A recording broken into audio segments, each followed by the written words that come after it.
Hi, it's Dorothy Guinan with Scrapbooking Quebec. In this video, I'm going to share the layouts I created in March 2023 with the kit I put together at the beginning of the month. I made 18 12 by 12 pages and a 9 by 12 album with 22 pages, and 8 of those are pocket pages. The 9 by 12 album is a gift, so I'm not going to be sharing the entire album, but I will give you a sampling of it. It was my first time working in a 9 by 12 format and I really enjoyed it. Here's what I started with at the beginning of the month. It was a stash bust. I have 7 collections there. One of them was a DIY travel collection. I have a few page kits, some pick through collections, and only one new collection. If you want a closer look at all of this material, I will put a link to the kit share video below. Before starting, there are a few things I'd like to mention. There are process videos for some of these layouts, so they will be listed and linked below. Also, throughout the share, sometimes I'll put one layout on the table, then the coordinating page. These are double page spreads that started with a single page layout and then I stretched it. Also, at the end of this video, there will be still shots of the 12 by 12 layout, so you will get a second look at them. And finally, I did cover up some of the photos. So let's get started. The first 4 pages I created with Vicki Boutin's print shop collection. This one here, I used one of her pre-made mixed media backgrounds, so it came together really, really quickly. I basically added one photo, tons of layers with the papery pack that goes with this collection, a bit of chipboard, a bit of die cut pieces, but that is basically it. So that's the result and it came together quickly. Here's the coordinating page. Now I do this often. I fill up the page with photos, add one main embellishment area. This one includes a journaling box, but for this one I pulled in some paper from an older Vicki Boutin collection from the from Sweet Rush, and it worked really well with that background paper from the print shop collection. So I was really happy to use up some of that older Vicki Boutin stuff as well. Now I'm going to show you another layout created with print shop. I call this a triangle design. You can kind of see the elements form a triangle pointing towards the right. It's also a great design for layering. I did do a layout process video for this page design, not the page itself, so that will be listed and linked below. Here's the coordinating page, very simple, a 4-block grid. I'm showing you that I created a little photo flap for 2 extra photos. This month I blew through a lot of stash, but in addition to that, I ended up finishing up a lot of projects that were almost finished and needed a few pages done. So that's great, and that happens to be one of them. That one's not finished yet, but I'm inching my way towards finishing that one. Here's another 2 pages. I'm starting with 1 page and I'm changing collections here. This is another page kit based on 49 and Market's Spectrum Sherbert collection.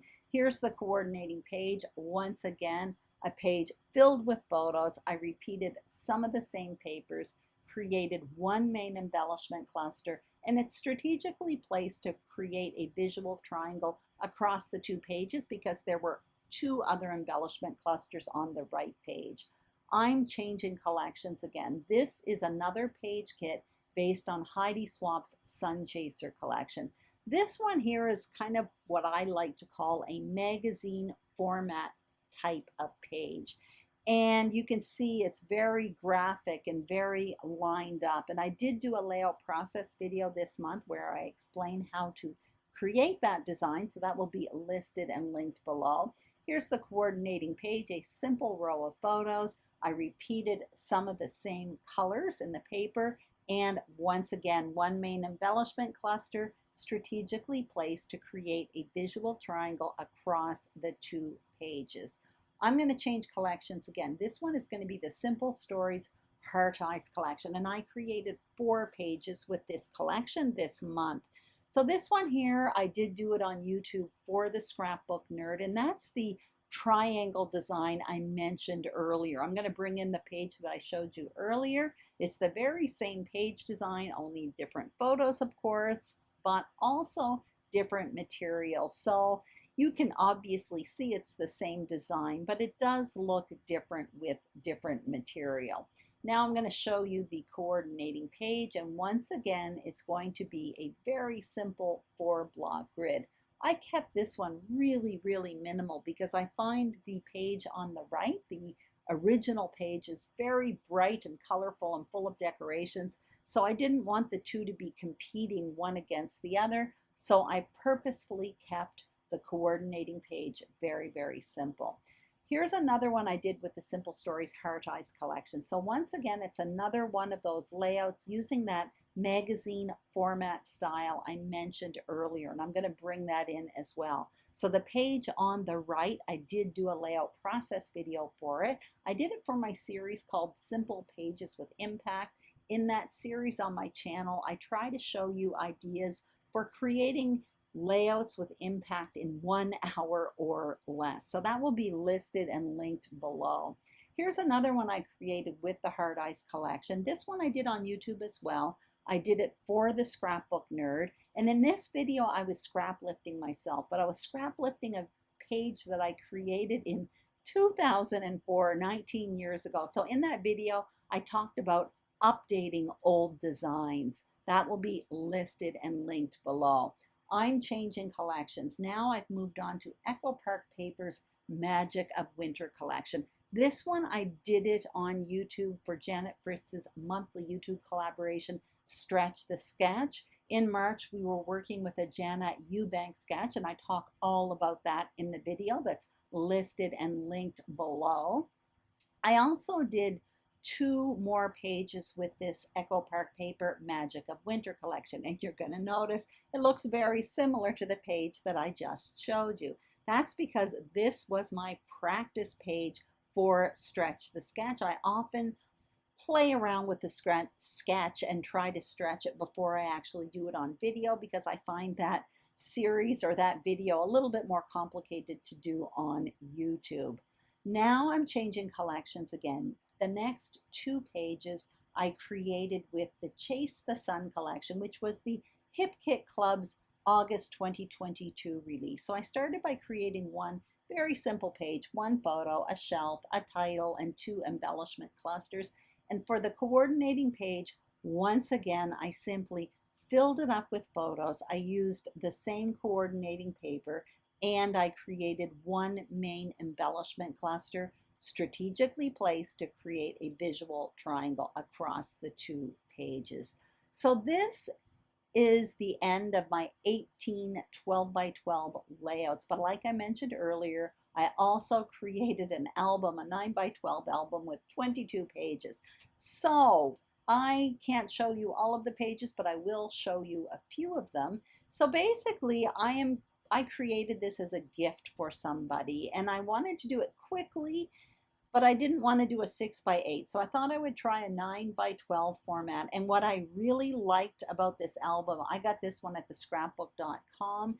One of the options for page protectors were these flip out pocket pages, and you'll see it when I show you a few of the pages. For me, it was very appealing, and that was the selling point for me to buy this album. Here are 2 pages I created with my DIY travel collection. Now, when I put my kit together at the beginning of the month, I created a collection with the Wild and Free collection from the Hip Kit Club, which had this Western vibe about it. Also some leftovers from the Simple Stories Let's Go collection and the Maggie Holmes Round Trip collection. And it worked really well together. I blew through a lot of that stash this month. Here's another 2 pages. This is the example of a 9 by 12 with one of those flip out pocket pages. It may look kind of weird there simply because I had to slip in extra photos to cover up photos in the pockets, but I do want to give you an idea because I found this really useful. Each one of those pocket pages that flip out can house 14 photos in it, so with the front and the back. I'm showing you that stamp set from Stampin' Up. It's called Watercolor World Map. I had a few people ask me about it, and this is how I used it this month. Basically, I stamped it on graph paper for a journaling box, and throughout the entire album, on every 2 pages, I have one of them there. And anyway, this is a gift, so the recipients are going to have to do their journaling. As you can see, I used Vicki Boutin's print shop collection for those 2 pages. Here's another one I did. This one I used the Hip Kit Club's Wild and Free collection. So once again, just another 9 by 12 page. So that was fun to create. It was also really fun to use up a lot of this stash. So a lot of the material that I put together at the beginning of the month, I really did use. This one here is another 2 pages I created with a Hip Kit Club collection. That one was Chase the Sun, which came out in August 2022. Anyway, that's basically what I'm going to show you from this album. I am almost through this album. You're going to see I have to do the last page along with the first page, but aside from that, it is ready to go. But I really did enjoy working in this 9 by 12 format. I particularly really liked those flip out pocket pages. That was a great way of incorporating tons of photos on a layout. So basically that's it. I hope you enjoyed this layout share. I made a huge dent in my stash in March, so I'm really, really thrilled about that. You're about to see the still shots for all of the 12 by 12 pages that I created this month. Tomorrow I will be posting my April kit share video, and I will also be talking about my April YouTube plans. Thank you so much for watching. If you enjoyed this video, I'd greatly appreciate a thumbs up. It really does help my channel. If you haven't subscribed, I would be thrilled if you did. And if you are a subscriber, thank you very, very much. And most of all, thank you so much for spending time with me today. Have a great day, and I'll be back on YouTube tomorrow. Bye-bye.